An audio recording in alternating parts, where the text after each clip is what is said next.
Another of the popular one-make categories within the Toyo Tyres MSA British Rallycross Championship package are the RX150s. Motorcycle engine beasts, they provide great racing and performance per pound, they're unrivaled in Rallycross.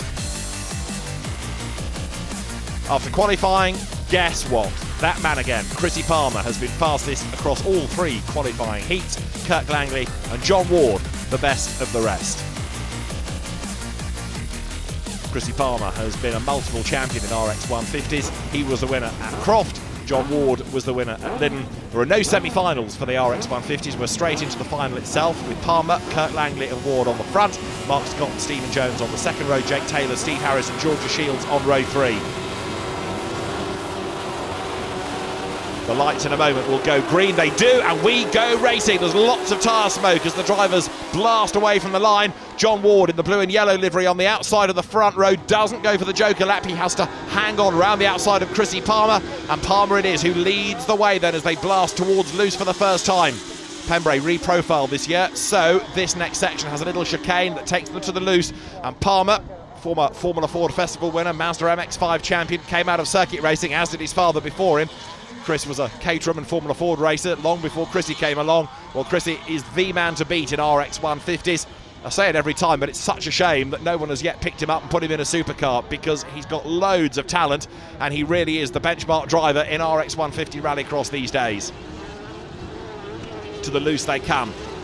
These 954cc engines screaming their way back onto the tarmac. John Ward then in second place. The Irishman coming under attack as they run down towards the first corner. Ward goes wide. Mark Scott gets up and past him.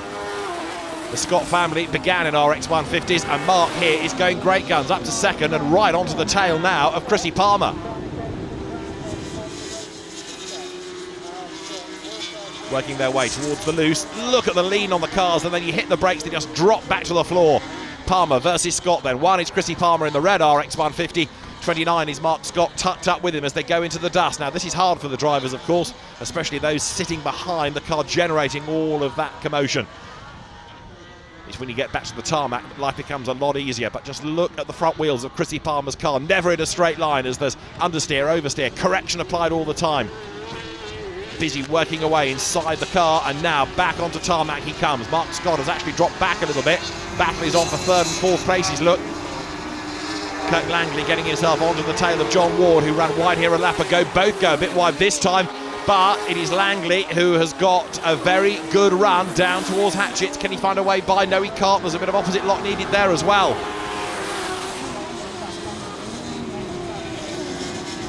Swooping their way through this left-hander. Again, John Ward gets a little bit sideways. The nose plummets to the ground. Kirk Langley tucked up behind him. The Liverpudlian next Carter goes after Ward.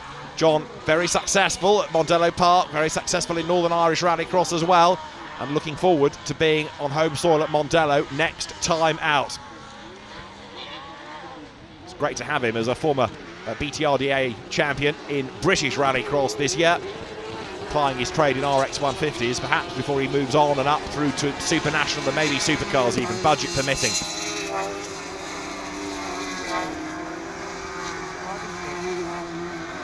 Lower down the order there in 97 is Jake Taylor, another former rally driver coming into Rallycross, as many are doing as the growth of the sport continues. He heads down now towards turn 1 into Hatchets.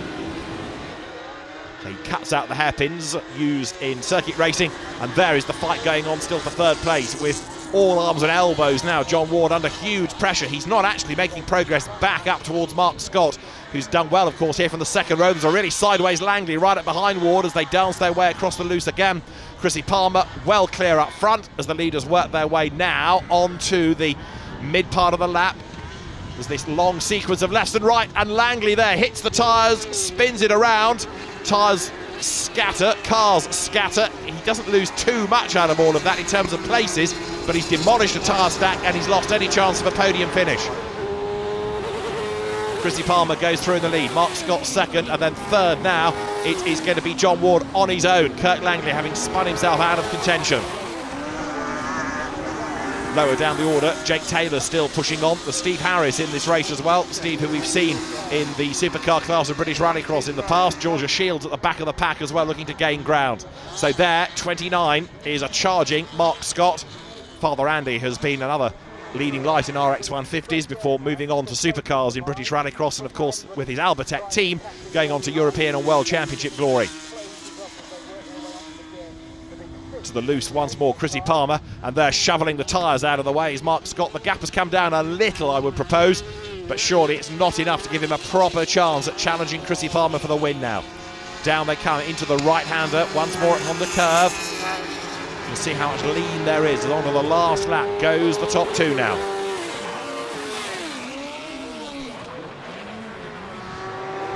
Further back there, hard at work. You can see the car of Steve Harris. He pushes his way onto the tarmac. The Harris family, another of those staunch Rallycross supporting dynasties, just like the Scots. And there, look, Mark is still hustling on behind Chrissy Palmer, but he can't seemingly get close enough to challenge. Through they turn, that yellow flag to warn them of tyres lying in the road. Palmer with oversteer becoming understeer and more oversteer, flicks one out of the way with the rear wheel, balletically done, and then he's heading towards tarmac, but crucially this time to a checkered flag and a second win out of 3 rounds of the RX150 Championship. The checkered flag awaits. Chrissy Palmer blasts his way out upon the curve, and it's going to be a win in Wales for Chrissy Palmer, who comes through now to take the checkered flag and win from Mark Scott in second place at flag fall. And what's going to happen for third? It is John Ward who comes through for the last podium place ahead of Kirk Langley taking 4th spot. Another great drive by Chrissy Palmer, underlining just why he is the man to beat in RX150s, and that's a hugely important win after the dramas he had at Lyddon. Let's get the race result out of the way first of all. Chrissy Palmer wins from Mark Scott, John Ward third, and Kirk Langley recovering 4th ahead of Steve Jones, Jake Taylor, Steve Harris, and then Georgia Shields in 8th spot. For the championship, it is now John Ward ahead by only 4 points from Chrissy Palmer, Jake Taylor third, with Kirk Langley up to 4th ahead of Mitchell Flaherty, and then Georgia Shields.